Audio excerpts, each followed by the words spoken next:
Of course there's no audio. Thank you, Underleveled. It is the one thing I'm supposed to remember. It's the one thing I'm supposed to do is push the unmute button when I start the stream. And it's the one thing I forget to do every time. Good evening once again. Thank you very much. Hello, Byron. Good evening. This is Tracy Hickman broadcasting to you live and direct from my bunker here in my home, also known as my office. And as you can see, once again this evening, we are not at Mythos Games. And it happens every time. I actually had everything set to go and ready to run about 15 minutes ago. Was sitting down here. Thanks, Underleveled. Yes, everybody seems to forget to unmute all the time. So I'm sitting here and all ready to go.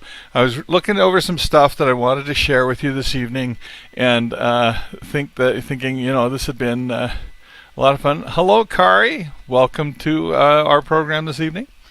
And I'm watching the countdown, all ready to go. I'm reading over some copy, and as I'm doing so, suddenly my eyes start to itch. I start to water. I'm running. I'm looking for some Kleenex, and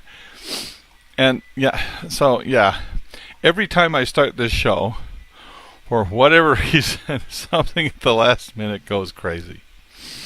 Anyway, as you can see, we are back in my office again this evening. And we're back in the office this evening rather than at Mythos Games playing Sky Raiders of Aberox with my favorite people, my crew there. Hello, Anne. Welcome to the show. And Laura and I were just looking at the COVID numbers, and it's been spiking just terribly the last few weeks. And so we made the decision this evening that we'd go ahead and try and push it off again. Thank you, Alan. Sky Raiders. Actually, I've got something for you here from Sky Raiders this evening. Anyway, we decided to push the show, the game off again this evening, and we actually won't be here next week. So, warning, we're going to be dark next Wednesday, but we will be back the following Wednesday, which is the 26th of January, and with any luck things will have settled down and we'll be able to pick up the game again where we left off. We left off at a pretty exciting spot, as a matter of fact. All of our crew had just taken flight in an aeroship that they had unearthed in the ancient ruins. So anxious to see where that leads. But this evening we're here at home, and like I say, we won't be here next week, but we will be back on the 26th, and very hopefully we'll be back with our regular crew and with our game once again. So now that it's just us here this evening, before I settle into a couple of things that I've brought here to share with you tonight, does anybody here online have any questions for us? For our I've even figured out how to put the chat here in the stream. Alan, yes, absolutely. Sky Raiders, huzzah! It was interesting. I've been working on Sky Raiders, and we're kind of in the beginning part of getting everything organized. Excuse me, in the books, and currently in rough form, I've got about 190 pages of the Sky Raiders Handbook. Layout pages, actually, of the Sky Raiders Handbook put together. But to be truthful, a lot of that has to do with 5e materials, in particular, things from what's called the SRD, the standard reference data, that we're allowed to use as part of their open gaming license. Um, yeah, actually, Crims, it's interesting because I've skills. I've been actually going through some of the 5e structures in terms of class and professions and skills and feats. And to be truthful with you, I find a lot of it kind of confusing because there's a lot of this terminology, and I'm having a difficult time getting everything separated out. It also kind of is a problem for me from the just from the beginning standpoint. I'm not crazy about the word class to begin with. It's deeply ingrained in in 5e, and of course in all of Dungeons and Dragons from the very, very beginning. But there's just something about the idea of class that doesn't quite equate with vocation to me, or profession. And I wanted actually to change class to profession in Sky Raiders because I thought it made more sense. But then I figured out that no, there's actually a profession. There is a profession operative in 5e, and if I use the word profession, then it's going to confuse people with the original 5e thing. So these are the kinds of rules things that we have to kind of work through, and that we're working through right now.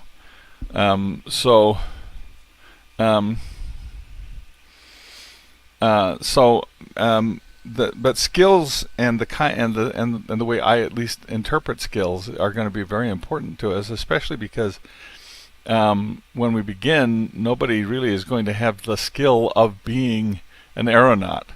No one really knows how to fly these things and hasn't for like over a century.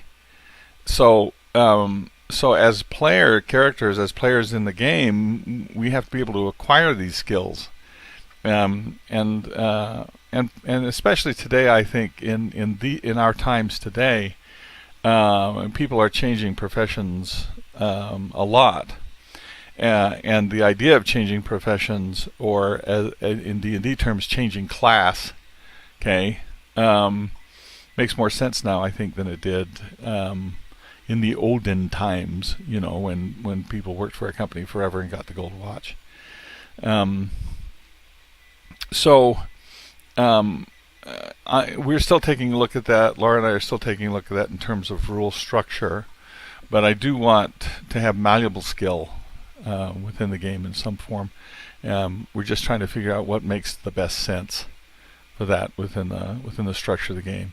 I want people to be able to learn skills, and I want people have their characters learn skills and be able to apply them in a meaningful way in the game. Let's see, Underleveled, you said I'd mentioned that the GM book will go over the world outside of Abarox. You want to know if we'll have information on the Age of Light and the Demigod King who banished everyone to Abarox? Yes. It was actually one of the Kickstarter goals that we provide information on the greater world, and we will be doing that. As a matter of fact, part of what I wrote today was dealt with that a little bit, and in fact, this might be. Oh, thanks, Roman. Yeah, I can't wait for the release either, but we do have to write it. Yes, thanks, Crims. We are having a nice evening. So what I thought today, as I was working on this, I wrote something.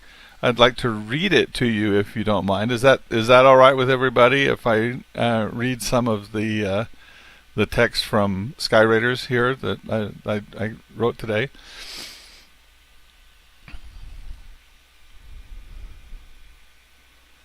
There's thunderous silence. I see. Oh, okay. Okay, excellent, fine. So I'd like to read some of this. This is, of course, this is early this is early materials, and so oh, excuse me, just a moment here. Well, I guess we could okay, yeah, this is early materials, so it's not final and it's not, official, but I thought I'd read it to you just to give you some of the flavor of the world. One of the things that I've been having to fight lately, actually, here at home, has been the idea of working so hard to get the mechanics to work properly and to get everything in that is needed in order to run the game, that I kind of sometimes I get lost in the numbers. And so today I decided I really needed to go back and remember why this world was important to me, and what was magical for me about this world. So with that, I'd like to read you this section that I wrote today from Androconus, Hopes Lost in the Mist, which is kind of part of the introduction to the world. Yes, okay, guys, I've got it right here. The world of Androconus, sometimes referred to locally as simply Draconus, is a shadow that exists just out of reach. No first-hand knowledge of the greater world has touched the shores of Aberox for generations. The world beyond the horizon has devolved into a place of fable and falsehood, myths and memory, dreams and nightmares.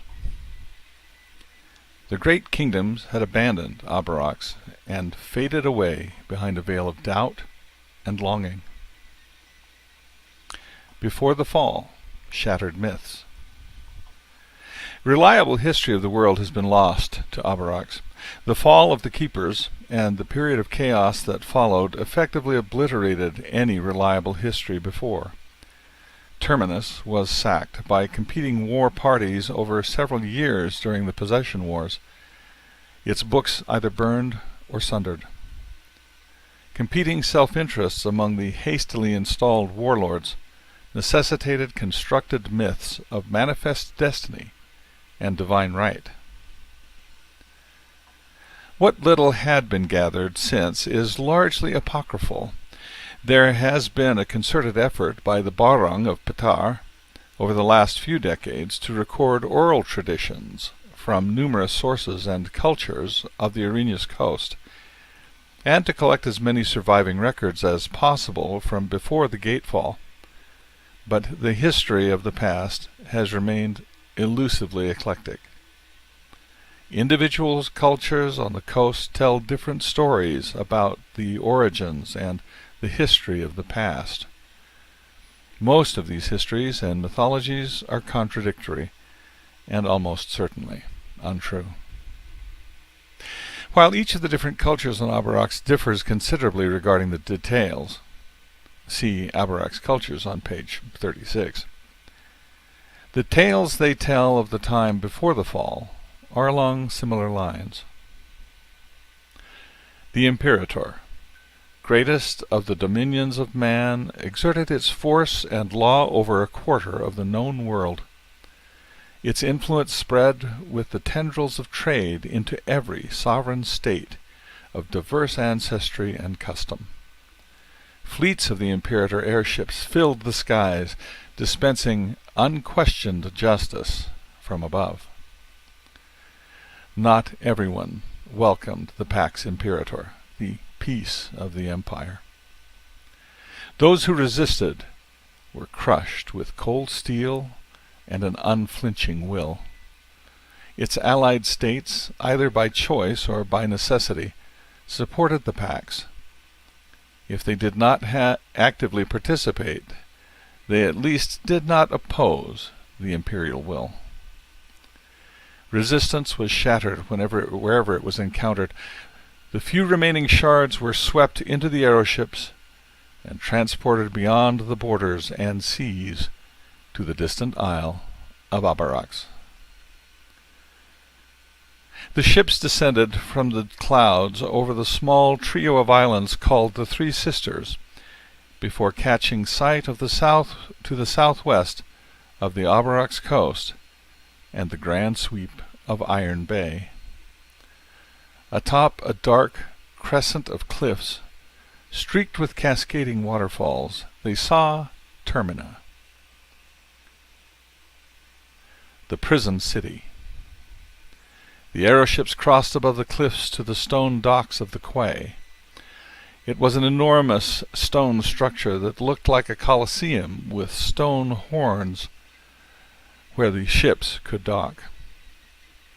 Here they were deposited, funneled into its center, and processed through the cathedral-like annex they came to call the Soul Mill. Catalogued, registered, numbered, and assigned to their final doom, the prisoners were loaded into cramped Mariah wagons, sometimes drawn by horses in the earliest of days, but as time passed by, ogres and barong prisoners were used. Perhaps through the small barred openings in the stifling and unaccustomed terrible heat of that stifling aisle, they might catch a glimpse of the governor's district on the far side of the river. If they did, it would be the last image of a more civilized life that they would never see. Swallowed up by the rough jungle roads, each would be left to their own thoughts. One would be resentful of a world that had conspired against him, forcing him into a life of crime. Another consumed by the hatred that had caused him to kill a former friend. Still another, a philosopher, who had published a paper questioning the policies of appeasing the empire, and who was bewildered as to why he should be here at all. And another, whose mind moved in circles, trying in vain to think of a reason why they should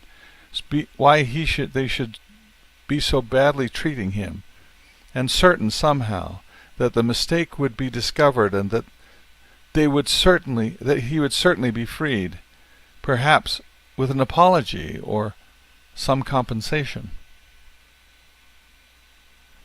The reasons why they were here were as varied as the leaves of each plant they passed on the way to their dark prison cells awaiting them. There was no reason beyond that they had somehow crossed the Pax Imperator.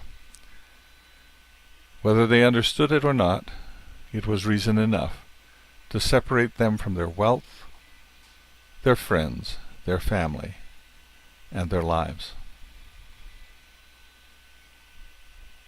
The next section here is After the Fall, Irenia's Coast. Anyway, that's all for this evening.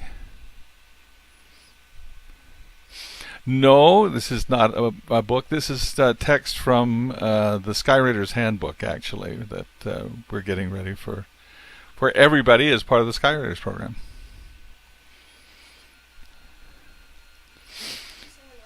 Well, hello. Hey, look who's here, everybody.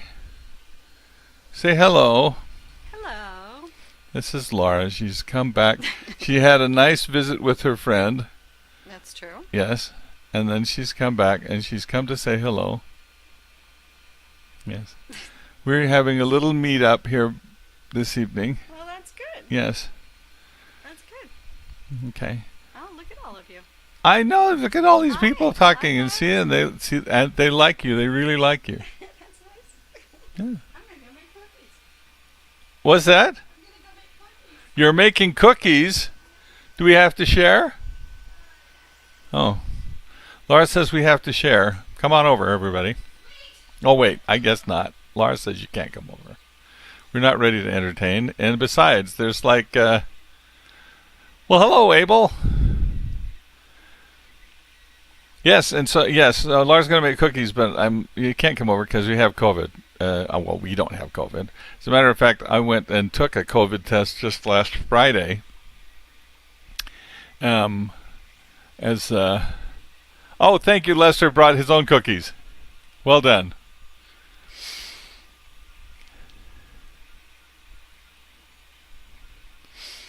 Underleveled. I hope you haven't seen a fifth edition with writing like fifth edition supplement with writing like this before. I'm really hoping everyone is going to be excited and have a great time here in our world.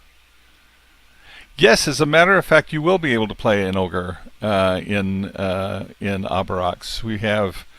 I was just looking actually at the list of playable characters, character classes, and ogres are featured prominently. In fact, we have a great history for the ogres, and their society, their culture is one of my favorites actually in the book.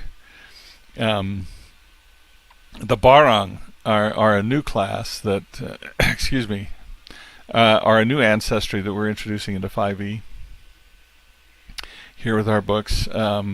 They're actually based on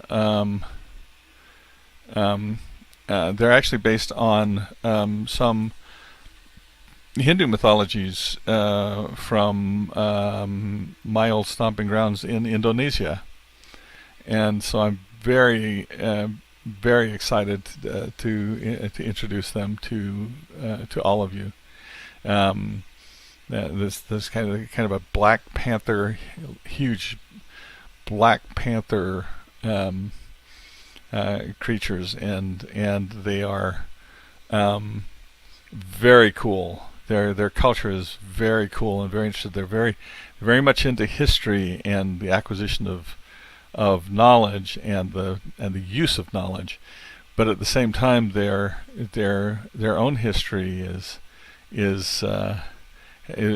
pretty violent. So they're also going to be a lot of fun, I think, for people to play. Yes, and yes, tieflings we are including. Although, interestingly enough, the history, although they're not aware of it, the history of the dragonborn, the tiefling, and the halflings have an unexpected connection within the background of the game itself. That's also very, very exciting and interesting for us. So very, very excited to get this into your hands, and we've been working very, very hard. I think I've mentioned this before. Putting this book together as a full-time, this entire project together with Laura and with the Bories is a full-time job.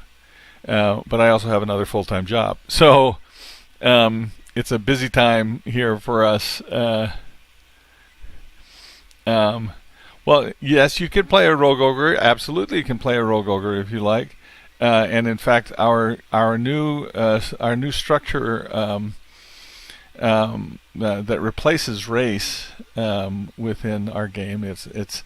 We're very excited about it because we feel like it's a nice improvement and an upgrade in some ways.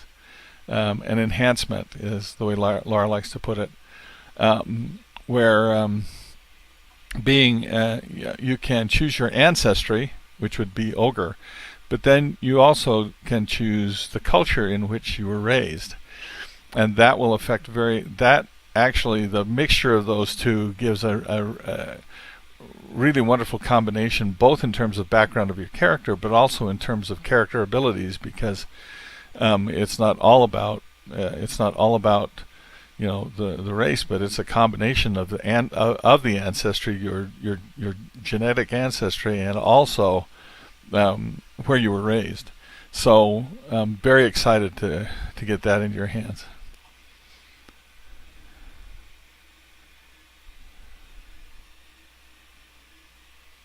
I think that's probably you asked if ancestral abilities in the Kickstarter video.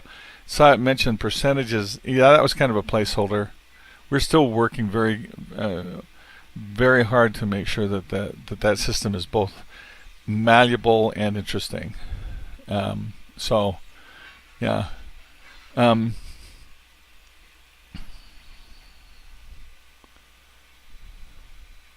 there be other ways to fly? I certainly hope so. I certainly think that there should be other ways to fly. I'm actually pretty excited. I've been talking with both Larry Elmore and with Matt Stawicki about the cover art for the books. Both of them are really excited to get started on it, and hopefully we'll be getting them some direction in the next couple of weeks. But aerial combat, yes, and between ships and creatures, absolutely. I think that's part of it.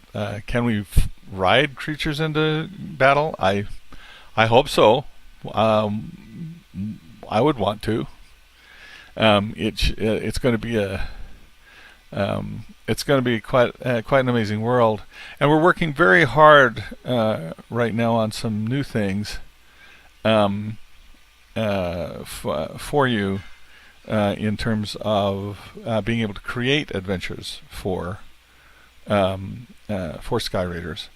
Of course, we're going to give you everything that you need to create your own adventures in Sky Raiders, and certainly expect you to do so. Everything will be there that you'll need for that. But in addition, we still kind of like the idea of not only having secret information that the players can discover during the game, but also deep secret information that you as a game master can discover as well.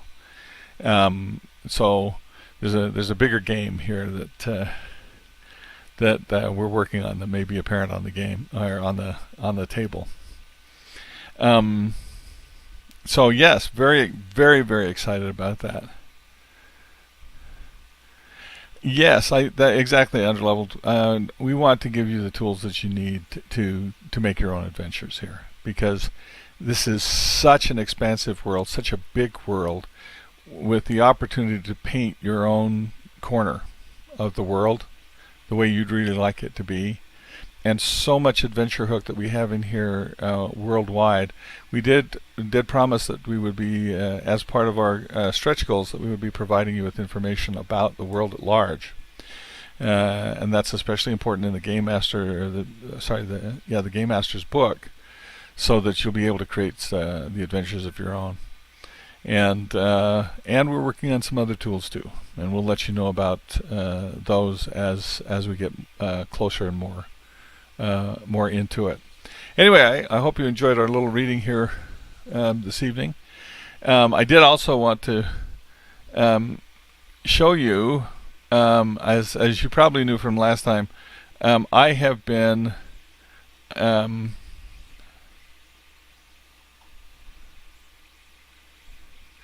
let's see, you've been describing it as steampunk sky pirates in Australia to your friends. You know what? That is as close a description as anything I've so far. I think it's a seasoning of steampunk rather than a full throttle steampunk. I wanted to lean a little bit more into the fantasy and a little less into the mechanical. But I do want that as part of it too. I mean, the way the ships function in this world is we have very intricate detail, and flying these ships is a bit tricky. But we do have the Sylph engine. I think that you've seen before in some of the promotional videos and stuff.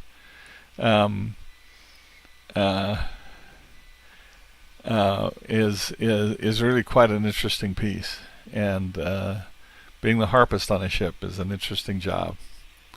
Any teasers for the gods and goddesses yet? No. Although Laura and I have been doing extensive work on those, and already have the foundations laid and set up for those. We're going. Hopefully, we'll be able to share some of those with you as we get a little bit further on.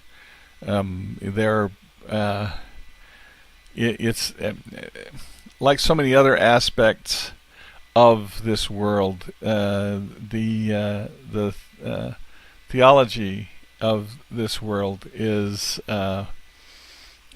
deep, meaningful, and fascinating to us. So we're excited to be able to share that. Black powder weapons? No. We've decided not to go with black powder weapons in this world, but we do need some equivalency. Certainly when it comes to our our aeroships are going to need some sort of direct fire ranged combat, and so we're still working and considering on that one.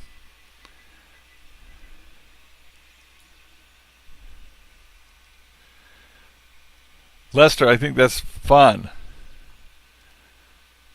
I don't see any reason why that won't work.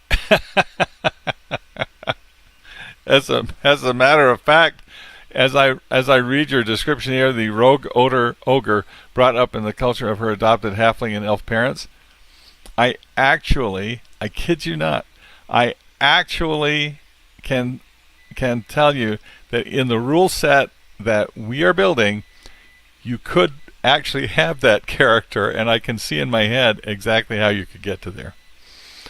So I guess hopefully we're doing the right thing with all of that. Anyway, I did want to share with you while I was thinking about it. This, as you may have known from the last time that we were here, my wife Laura, who you just saw, gave me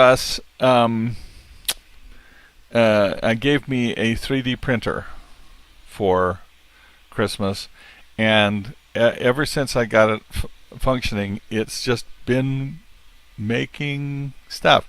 In particular, for my Descent game, Laura gave me a Descent Legends of the Dark for my birthday, and it has, it's got these really, it has really fine cardboard, stand-up figures to set dress the game that I think they're really, I think they did a really good job on those, and and then they've got like these staircases, right, so that you can do multiple levels on them, and then they've got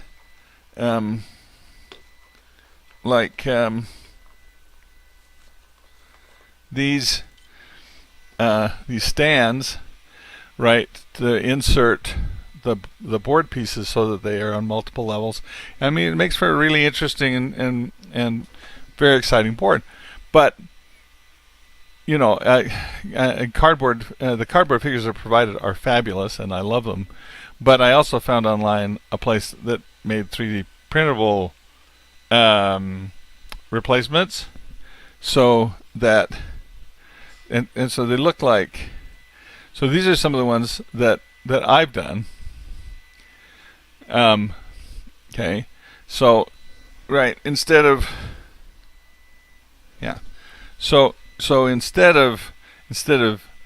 this cardboard, right, like this, I've got this that I printed today that I can now prime and paint. This archway back here I have already primed, and then I still need to do the paint work on it. And then I've got, this is primed and ready to go, this nice door here, and so this is a little bit better in many ways than the cardboard, so I'm very excited about getting those done. The only problem that I've had so far is that, let's see, there is a portcullis, kind of a gate that looks like this, right? And the thing is, see how bumpy it is here, and the pieces are a little bit malformed on the top. And then I tried to fix that, and it ended up looking kind of like this.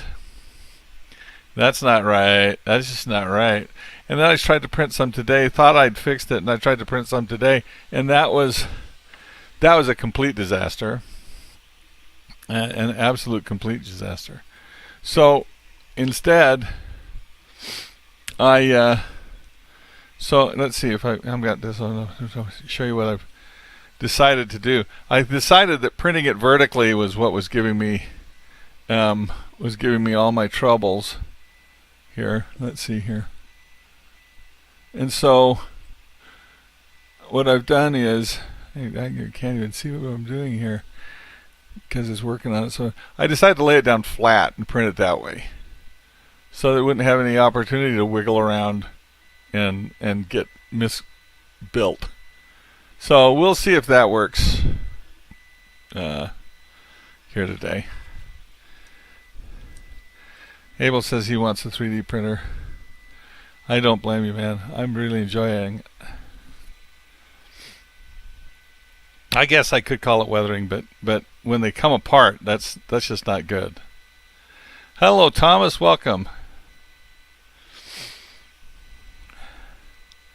How are the kids on the island reacting to the knowledge of the world beyond? Are there moments of disbelievers from the young generation because this is all they've ever known? Yeah, absolutely. I mean, the older generations are always telling them about the great tales of home that is so very, very far away. And, you know, most of them are just not buying it. Many of them don't buy it. I think in many ways it depends, you know, on the traditions of their, the oral traditions that they have. But I do think that there are many of them that don't. But I also think that there are many of them who are almost religious about this home that's far away and this lost land that, with every telling, seems to get a little bit nicer and a little bit better.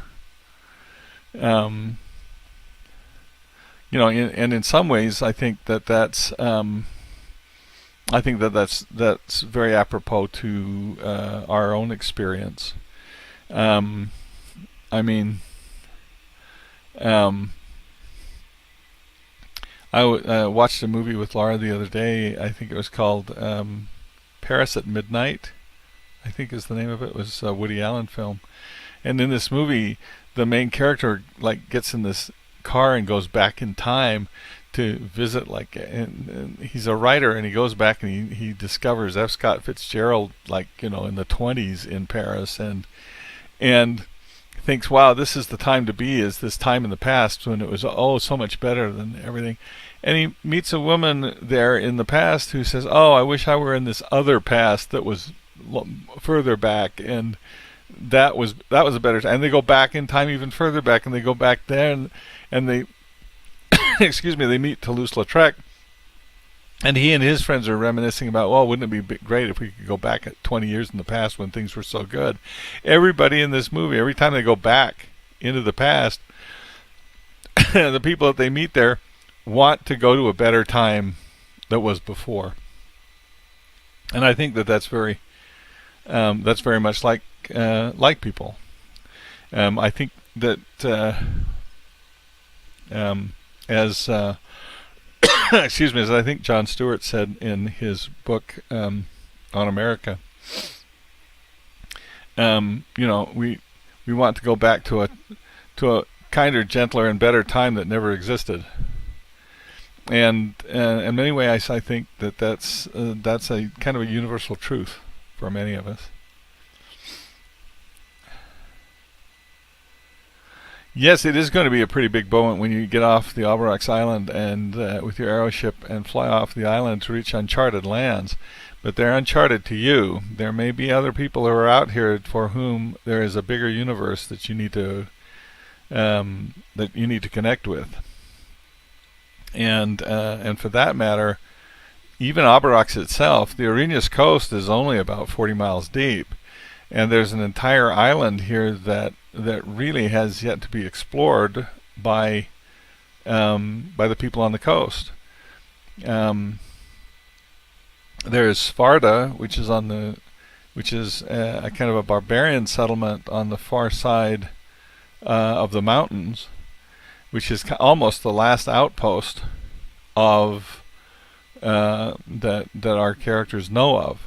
And beyond that is the wild, and what exists in the wild, people just don't know.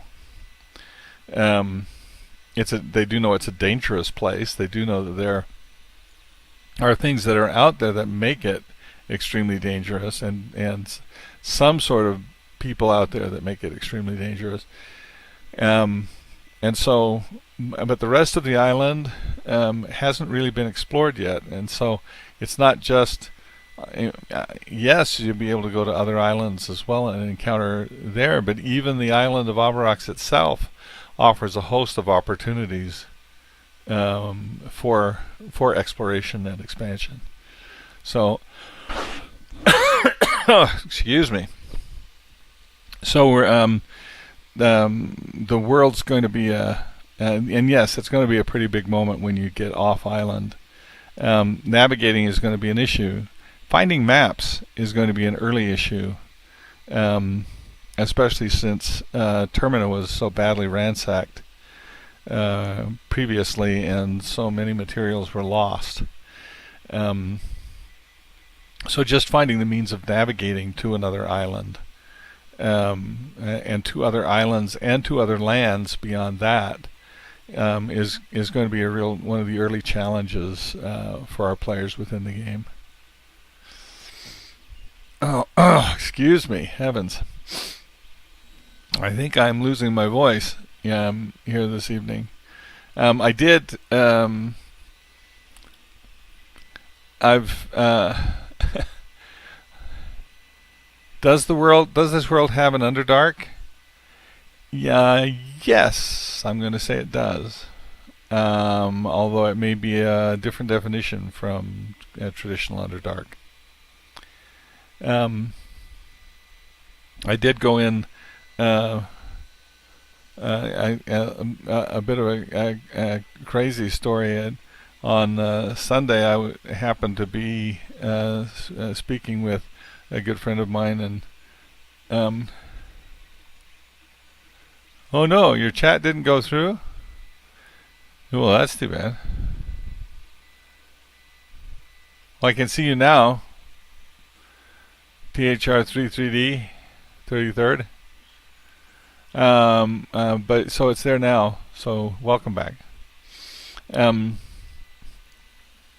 Anyway, I had to go in for a COVID test last Friday, and it was so backed up that it took until Wednesday to get my results. Until yesterday to get my results. So well, I guess I'm good. So just so far so good.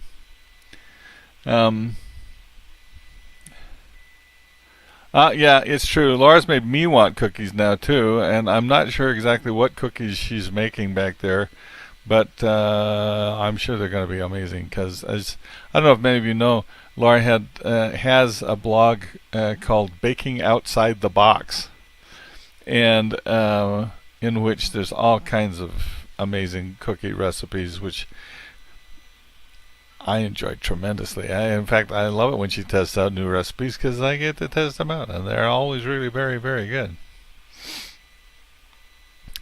Yep, me too. This actually is. I'm glad I don't have COVID. We should all be glad that we don't have COVID. It's. I think this is my fifth negative test. I keep having to go in for something, and then I keep coming back out, and everything's just fine. My biggest problem, if I have a problem, is that where I live is so dry. I live here in Salt Lake City area in Utah, and it actually is the desert here, and despite my nice lawn, and so in the wintertime especially, it gets very, very dry. The air gets extremely dry, and so it kind of dries out my eyes and dries out my throat a little bit.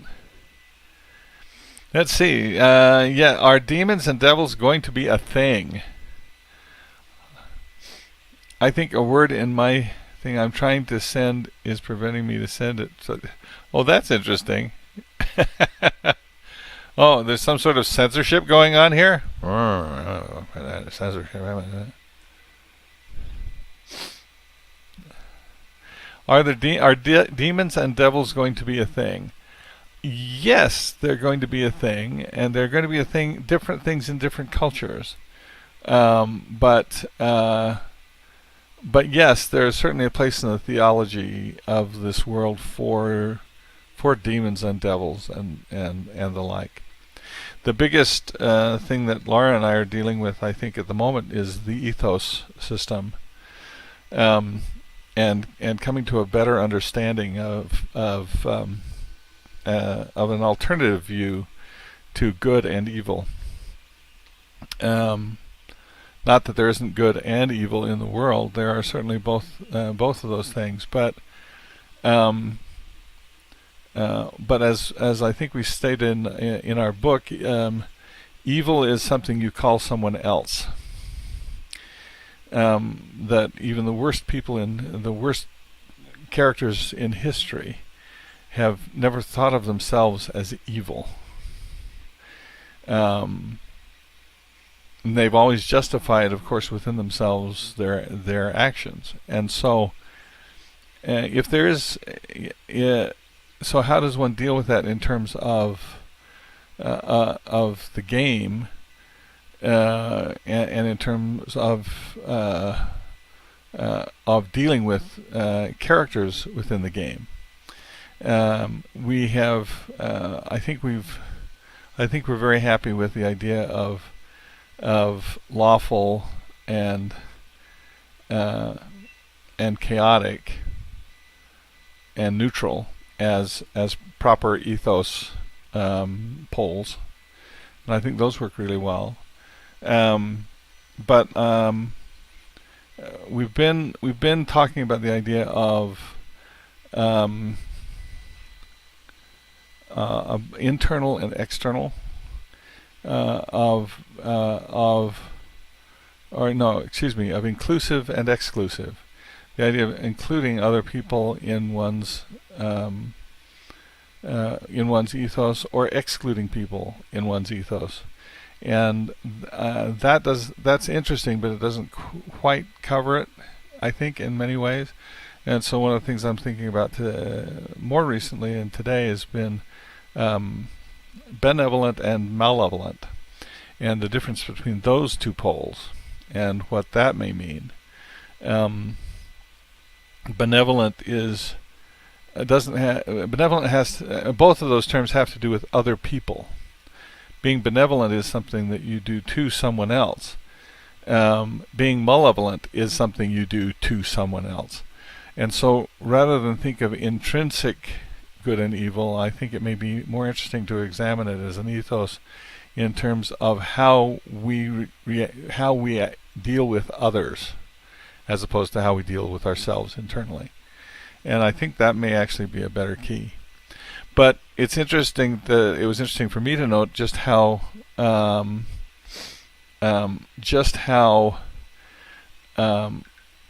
tied into the 5e system and D&D in general the concept of good and evil is.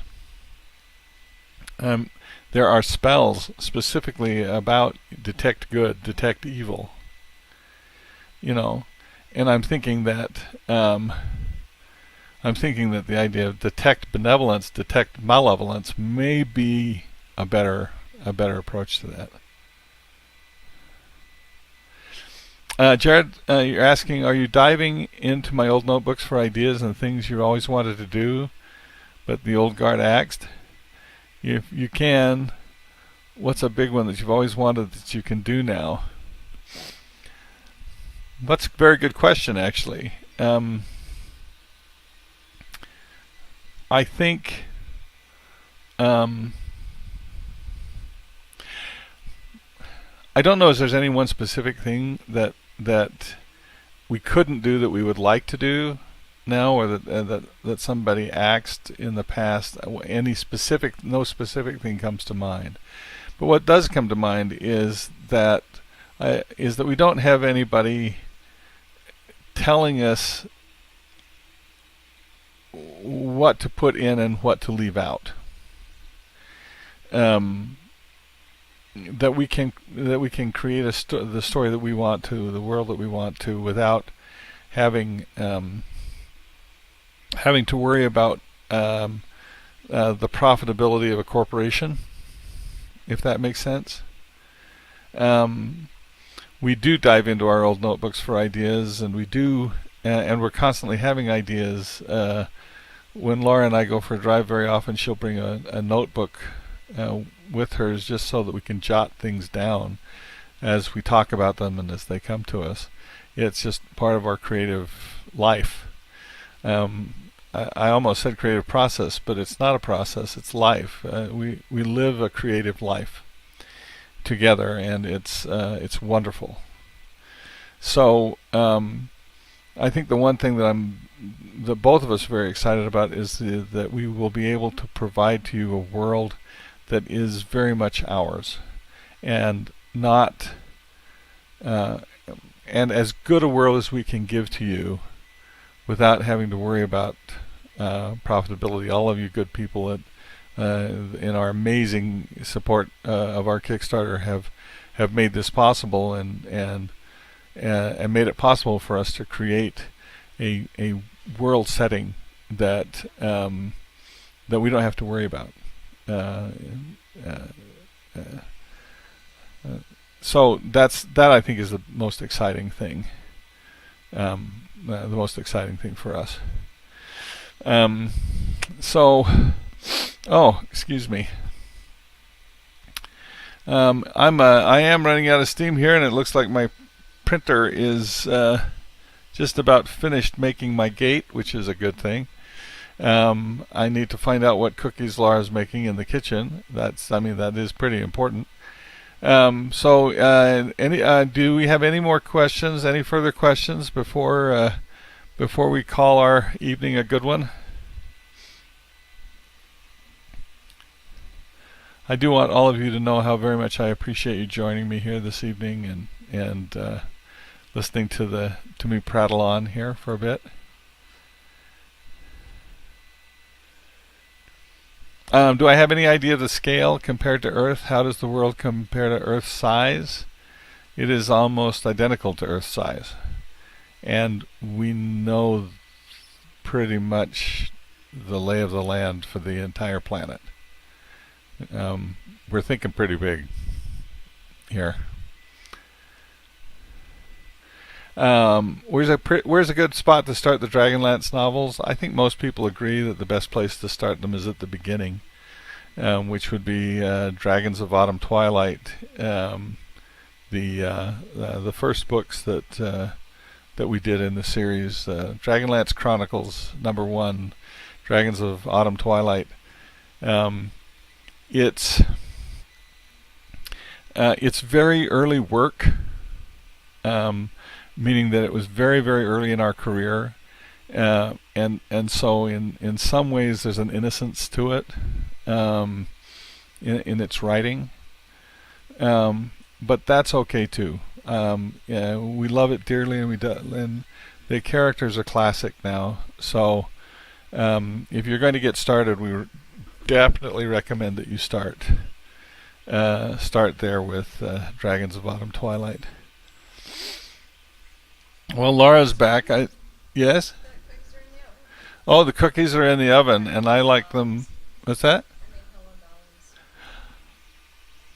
Laura made Hello Dollies this evening. I had ingredients left over from Christmas. She had, she says she had the ingredients left over from Christmas, and so I get to have a warm Hello Dollies here this evening, and I'm so sorry that you can't be here because they are really good. That would be a heck of a party. It would be a heck of a party, wouldn't it? Yeah. Thank you, Kari, who says that the Chronicles was your start of your love of D&D. Thank you so much. And of course, Flint, always the best. Love Flint. Okay, absolutely. And Jared, thank you very much for us too. We're grateful for you for being here. Oh, Kari named her daughter Lorana. Oh, that's cool. Isn't that cool? Yeah, much better than Laura Lanthalasa. It just doesn't fit on the certificate very well. Oh, Underleveled says that we should add cookies to backer kit.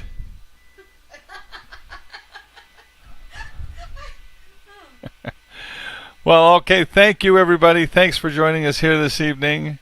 For Laura, who's sitting here next to me and waiting for the Hello Dollies to come out of the oven, And from me, who grateful to all of you for joining us here this evening. Thank you for being here for us, and thank you for making the journey here with us. To the winds, Buccaneers, to the skies, Sky Raiders, let's fly. And we will see you again in 2 weeks' time. Thank you, and good night.